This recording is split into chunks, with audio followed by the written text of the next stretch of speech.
এই দেখো কতগুলো মাছ, আগে থেকে ভাইও কিছুটা ধরেছিল আর আমি এসে কয়েকটা পেলাম। এই যে বাবা, এই দেখো কত মাছ ধরা হয়েছে, অনেকগুলো মাছ। এই যে এই দেখো, এই যে এই বাবা চলে যাচ্ছে চলে যাচ্ছে চলে যাচ্ছে।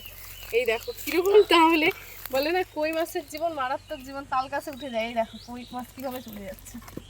এই বাবা আমি ধরতে পারছি না, চলে যাচ্ছে জলের সাথে সাথে সেই দৌড়াচ্ছি। স্পিডে চলে যাচ্ছে। জলের সাথে সাথে এই মাছগুলো কাটা হবে, মাসি কাটবে, তারপর আমিও কয়েকটা নিয়ে যাব, আর মাসিরা তো খাবেই, ভাই ধরলে এত কষ্ট করে মাছগুলো। তো চলো বাড়িতে নিয়ে যাই। এসব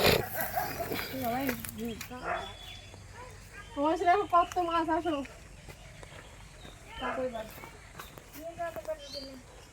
আসো কাটে দাও কাটে দাও। কাটে দাও, তুমি কাটে নিয়ে যাচ্ছ মাছ। কাটো তুমি।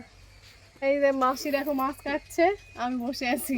কই মাছ আমি কাটতে পারি না, কারণ এর আগে দেখেছো কই মাছ আমার মানে প্রচণ্ড মাথা খারাপ করে দেয়, ওই জন্য কই মাছ আমি কাটতে পারবো না। মাসি কেটে দিবে, আমি কয়েকটা নিয়ে যাব, আর মাসি রান্না করবে। আর আমি খেয়েই যেতাম রান্না মাসির হাতে, কিন্তু সন্ধ্যা হয়ে গেলে বাড়ি যেতে মুশকিল হয়ে যাবে, এখন তো রাত্রেবেলা যাওয়া এদিক থেকে ওদিক মুশকিল, তো যার জন্য মাছই কয়েকটা নিয়ে চলে যাব বাড়ি। মাছ ধরার একটা মজাই আলাদা, যে কোনো যেখান থেকেই হোক, মানে মাছ খাওয়ার থেকে মাছ ধরার আনন্দটা একদমই বেশি। তো চলো, টাটা।